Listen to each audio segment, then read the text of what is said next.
بسم اللہ الرحمن الرحیم۔ حضرت عبداللہ بن مبارک رحمۃ اللہ علیہ کی سخاوت اور غربہ پروری کا ایک رلا دینے والا واقعہ ہے۔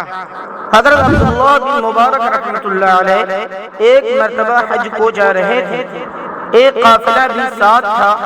راستے میں ایک جگہ پر قافلے والوں کی ایک مرغی مر گئی۔ قافلے والوں نے وہ مرغی اٹھا کر کوڑے کے ڈھیر میں پھینک دی۔ حضرت عبداللہ بن مبارک قافلے والوں سے ذرا پیچھے تھے، انہوں نے دیکھا کہ قافلے والے تو اس مردہ مرغی کو پھینک کر چلے گئے ہیں۔ اتنے میں قریب کی بستی سے ایک لڑکی نکلی اور وہ تیزی سے اس مردہ مرغی پر جھپٹی اور اس کو اٹھا کر ایک کپڑے میں لپیٹا اور جلدی سے بھاگ کر اپنے گھر چلی گئی۔ عبداللہ بن مبارک رحمۃ اللہ علیہ یہ سب دیکھ رہے تھے، بہت حیران ہوئے کہ اس مردہ مرغی کو اس طرح رغبت کے ساتھ اٹھا کر کیوں لائی ہے۔ جب بہت اصرار کیا تو اس لڑکی نے بتایا کہ بات اصل میں یہ ہے کہ میرے والد کا انتقال ہو گیا ہے، جو ہمارے گھر میں واحد کمانے والے تھے۔ میری والدہ بیوہ ہے، میں تنہا ہوں اور لڑکی ذات ہوں، اور گھر کھانے کو کچھ نہیں ہے۔ ہم کئی روز سے اس حالت میں ہیں جس میں شریعت نے مردار کھانے کی اجازت دے رکھی ہے۔ چنانچہ اس کوڑے کے ڈھیر میں جب کوئی مردار پھینک دیتا ہے، ہم اس کو کھا کر گزارا کر لیتے ہیں۔ بس یہ سن کر حضرت عبداللہ بن مبارک رحمۃ اللہ علیہ کے دل پر چوٹ لگی۔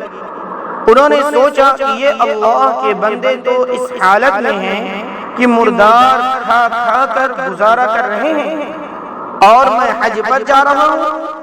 چنانچہ اپنے معاون سے پوچھا کہ تمہارے پاس کتنے پیسے ہیں؟ اس نے بتایا کہ میرے پاس شاید 2000 دینار ہیں۔ انہوں نے فرمایا کہ ہمیں واپس گھر جانے کے لیے جتنے دینار کی ضرورت ہے، تقریباً 20 دینار، وہ رکھ لو اور باقی سب اس لڑکی کو دے دو، اور اس سال ہم حج نہیں کرتے ہیں، اور ان دیناروں سے اس کے گھر والوں کو جو فائدہ ہوگا، اللہ کی رحمت سے امید ہے کہ اللہ تعالی حج سے زیادہ اجر و ثواب اس پر عطا فرما دیں گے۔ یہ کہہ کر واپس چلے گئے۔ غرض یہ کہ ایک دو نہیں بلکہ ایسے ایسے بے شمار فضائل اللہ تعالی نے ان کو عطا فرمائے تھے کہ ہم لوگ ان کا تصور بھی نہیں کر سکتے۔ لیکن ایک آج کا دور ہے کہ لوگ دوسروں کی زمینوں، دکانوں، مکانوں اور حقوق کو کھا کر سفر حج و عمرہ کو روانہ ہوتے ہیں۔ باری تعالیٰ سے دعا ہے کہ مجھے اور تمام ناظرین و سامعین کو ہدایت دے، آمین۔ دعاؤں کا طلبگار بندہ۔